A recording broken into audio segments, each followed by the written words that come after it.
भारत में एक खातून से बस में ज्यादती हुई, लड़की से ज्यादती, लेकिन उसके बाद पूरा भारत बाहर सड़कों पे आ गया। आप देख लें, कोई चंद दो चार बंदे एक जगह थे, दो चार एक बंदे, बाकी सारे चाय की प्याली हाथ में, कॉफी की प्याली हाथ में और सोशल मीडिया पे चढ़े हुए हैं। मेरे सामने रिपोर्ट पड़ी हुई है, global gender gap report world economic forum ने बनाई है। 153 मुल्क हैं जिसमें से मुसावी हुकूक के मामले में हम 191 51 नंबर पे हैं। हमारे नीचे सिर्फ 2 मुल्क हैं, वो इराक और यमन है, और उनकी सूरत आपके सामने है। इसके बाद you start losing faith in your country and your system.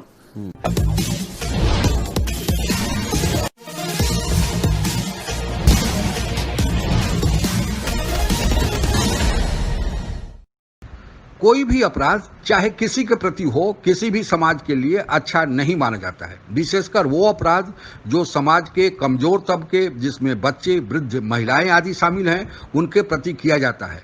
लेकिन समस्या तब उत्पन्न हो जाती है जब अपराध के बारे में हम अपने फायदे नुकसान के हिसाब से सोचना शुरू कर देते हैं। तात्पर्य, दूसरे के साथ हुआ तो कोई बात नहीं, लेकिन मेरे साथ हुआ तो बहुत ही गलत हुआ। यही डबल स्टैंडर्ड वाली सोच हमारे सभ्यता की जड़ों को दीमक की तरह खोखला कर रहा है। पाकिस्तान का भी ऐसा ही दोहरा चरित्र रहा है। भारत में हो रही, विशेषकर जम्मू कश्मीर राज्य में, छोटी घटना भी उसको बहुत बड़ी दिखती है, जबकि उसके अपने देश में जो हो रहा है उसके प्रति उसका रवैया सब चलता है का है। अभी हाल में ही वर्ल्ड इकोनॉमिक फोरम ने ग्लोबल जेंडर गैप इंडेक्स 2020 प्रकाशित किया है, जिसमें पाकिस्तान को कुल 153 देशों में 151 पायदान पर रखा गया है। पाकिस्तान के बाद केवल 2 देश इराक और ओमान ही हैं। आज की इस चर्चा में यह रेखांकित किया गया है कि भारत में अगर किसी महिला के साथ दुर्व्यवहार होता है तो वहाँ की जनता सड़क पर उतर आती है, लेकिन ऐसा पाकिस्तान की समाज में क्यों नहीं हो पाता है। आइए सुनते हैं इस संबंध में पाकिस्तान की टीवी पर क्या चर्चा हो रहा है। भारत में एक खातून से बस में ज्यादती हुई, लड़की से ज्यादती, लेकिन उसके बाद पूरा भारत बाहर सड़कों पे आ गया। आप देख लें, कोई चंद दो चार बंदे एक जगह थे, दो चार एक बंदे, बाकी सारे चाय की प्याली हाथ में, कॉफी की प्याली हाथ में और सोशल मीडिया पे चढ़े हुए हैं। अभी कितना शोर मचा हुआ है, 24 घंटे मारे मारे फिरते रहे। आखिर पे वो सारे बाहर आए सड़कों पर तो मुकदमा भी दर्ज हुआ और मेडिकल रिपोर्ट भी जारी हो रही, और तब तक डीएसपी साहब ने फरमाया कि मुल्जमान ने अबूरी जमानत करवा ली है। तो ये है हमारे मुआशरे का असल चेहरा। ये है दरिंदे, जानवरों का मैं लफ्ज नहीं इस्तेमाल, हम दरिंदों का मुआशरा है। We are living in abnormal society. बीमार, सिक, ज़हनी तौर पर, मेंटल। क्या मिसाल के तौर पे उमर शेख नामी अफसर है, इसका छोड़, उमर शेख ने क्या कहा? उमर शेख ने कहा कि अकेली क्यों निकली खातून और पेट्रोल क्यों नहीं चेक किया। एक पुलिस अफसर को इस मौके पर ये लफ्ज नहीं बोलने चाहिए थे। उस वक्त बहुत क्रिटिकल दुख के लम्हे थे, लेकिन ये एक हकीकत है। ये सवाल मेरे ज़हन में भी आए। उनको नहीं बोलने चाहिए थे, उनको माजरत करनी चाहिए इस बात पे, क्योंकि उनका दूसरी ड्यूटी है। ये सवाल मेरे ज़हन में भी आए थे। मेरी बहन, मेरी माँ, मेरी बेटी, मैं ये छोड़ दें बड़ी बातें, किताबी निसाबी, यूरोप, अमेरिका, बरतानिया और ये जो सारा हमने चक्कर चलाए हुए हैं, ये जो एक खातून महफूज, कोई महफूज नहीं है। बच्चे महफूज नहीं है, 2-2 साल 3-3 साल की बच्चियां महफूज नहीं है। सवाल मेरे ज़हन में भी है। मैं अपनी बहन, मेरी बेटी बाहर जाएगी तो मैं अकेले जाने दूंगा रात भर साढ़े 12 बजे? नहीं जाने दूंगा। कोई महफूज नहीं है, कुछ भी नहीं है। ये पुलिस हमारे लिए नहीं है, प्लीज, इसकी तरजीह में हम नहीं है। ये निज़ाम हमारे लिए नहीं है, इसकी तरजीह में हम नहीं है। पूरी दुनिया में लोग रिलीफ गायें होती हैं, पुलिस, कचहरी, अस्पताल, हमारी माएँ दुआएं मांगती हैं अल्लाह इससे बचाना। ये हमारे लिए नहीं है। तो मेरी बहन जाए अगर तो मैं जाने दूंगा? नहीं जाने दूंगा। मैं वो घर से पेट्रोल चेक करेगी रात के बाद? करना चाहिए। बातें ठीक हैं, उनको नहीं करनी चाहिए। मैं सवाल उठाता हूं, मेरे ज़हन में ये सवाल आते हैं, क्यों है? लास्ट ईयर पाकिस्तान, पंजाब, सिर्फ पंजाब के अंदर तकरीबन जिसको कहते हैं 12,000 से ऊपर केसेस थे विमेन वायलेंस के, रेप इंक्लूडेड, सारे खौफनाक किस्म के स्टैटिस्टिक्स हैं। मेरे सामने रिपोर्ट पड़ी हुई है, global gender gap report world economic forum ने बनाई है। 153 मुल्क हैं जिसमें से मुसावी हुकूक के मामले में हम 191 51 नंबर पे हैं। हमारे नीचे सिर्फ 2 मुल्क हैं, वो इराक और यमन है, और उनकी सूरत आपके सामने है। देखिए राणा साहब, एक बात दयानतदारी से मैं आपको बताऊं, बेहतरी की तरफ चीजों के जाने का दूर दूर तक कोई इम्कान नहीं है। अच्छा, इसमें ना बुजदार साहब जिम्मेदार हैं, ना इसमें पुलिस जिम्मेदार है, इसमें वो शैतान सिफत ब्राह्मण नुमा शराफिया जिम्मेदार है, जिसने, मैं जो इंसान साजी की बात करता हूं, आदमियों को इंसान बनाने की बजाय हैवानों से बदतर बना दिया। मैं हैवानों से बदतर की बात, देखें, आपका इंटेलेक्चुअल यहां लिख रहा है, बोल रहा है जंगल का कानून, जंगल में ऐसे नहीं होता राणा साहब।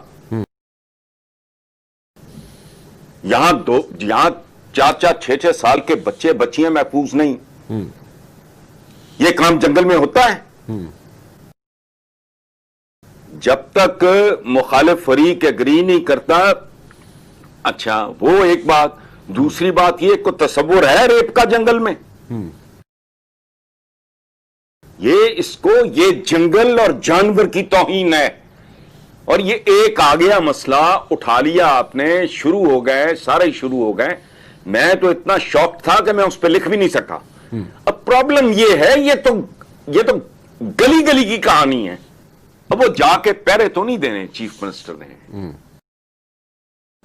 ठीक, ये मुमकिन नहीं है कि नवाज, देखे बात सुने, ये इतना घटिया गया गुजरा निजाम है और पै दर पै गवर्नेंस इस तरह की आ रही है। ठीक गलत की बात नहीं हो रही। और देखें, बात सुने, मुझे नहीं समझ आती ये किस बात का मातम हो रहा है। ये रोज की खबर नहीं, मुझे बताएं आप। मुझे 1 महीने के अखबार मेरे सामने रखे, मैं बताता हूं आपको। ये हर दूसरे दिन की खबर है। बच्चा बच्ची ज्यादती के बाद उसको मार दिया गया, कूड़े के ढेर से लाश मिली। ये तो रोज की मामूल की खबरें हैं। पता नहीं यकदम गैरत जाग उठी है, पता नहीं क्या हो गया है, आई डोंट नो, को तावीज कर दिया है किसी ने। इस पे बहुत शोर मच रहा है, मचना भी चाहिए, लेकिन ये शोर तो रोज बचना चाहिए। ऐसे नहीं होगा। आपका judicial system, criminal judicial system आपका है क्या? ये चंद दिन पहले मैंने किसी चैनल पे ही मैंने वो मैगजीन दिखाया, इस वक्त मेरे पास नहीं है, उसके ऊपर लिखा हुआ था, सुर्खी थी उसकी एक, कि it punishes the poor and protects the rich. तो हम नहीं जानते, आप नहीं जानते। इसके बाद you start losing faith in your country and your system. उसके बाद आपने इंतहाई कर दी। मुझे तो आज तक समझ नहीं आ रही।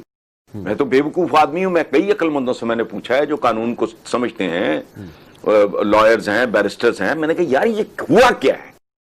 उन्होंने कहा यहां तो क्या नहीं हुआ। आप लोगों को यह ज्ञात ही होगा कि प्रत्येक वर्ष वर्ल्ड इकोनॉमिक फोरम द्वारा global gender gap index ranking प्रकाशित किया जाता है, जिनमें 4 बिंदुओं, स्त्रियों की देश की अर्थव्यवस्था में भागीदारी और अवसर, शिक्षा की स्थिति, स्वास्थ्य और मृत्यु दर तथा उनका राजनीति में हिस्सेदारी के आधार पर तैयार किया जाता है। इस साल 2020 में कुल 153 देशों की सूची प्रकाशित की गई है, जिसमें पाकिस्तान 151 पर तथा भारत 112 पर है। हालांकि यह भारत के लिए भी सुखद स्थिति उतनी नहीं है। राजनीतिक हिस्सेदारी के आधार पर भारत विश्व में 18वें रैंक पर है, पर स्वास्थ्य, शिक्षा और मृत्यु दर के कारण भारत की यह रैंकिंग नीचे आ गई है। इन सब मामलों में एक देश दूसरे देश पर तंज करने के बजाय, जैसा कि पाकिस्तान की आदत रही है, अपने रैंकिंग को सुधारने का अगर प्रयास करें तो स्थिति बेहतर बन सकती है। कोई भी देश अपने यहाँ की आधी आबादी को उनके अधिकारों से वंचित कर संपूर्ण विकास का सपना नहीं देख सकता। हमारे पूर्वजों ने इन समस्याओं को बहुत पहले ही भांप लिया था। इसलिए यहाँ एक सूत्र वाक्य दिया गया था कि यत्र नारी पूज्यन्ते रमन्ते तत् देवता। लेकिन अभी भी उस लक्ष्य को हम प्राप्त नहीं कर सके हैं। आइए हम सब मिलकर इस लक्ष्य को प्राप्ति करने की दिशा में एक साथ प्रयास करें। आप अगर हमसे जुड़ा रहना चाहते हैं तो कृपया मेरे चैनल को सब्सक्राइब करें तथा बेल आइकन भी दबा दें, ताकि नई वीडियो की जानकारी तुरंत आप तक पहुंच जाए। धन्यवाद। जय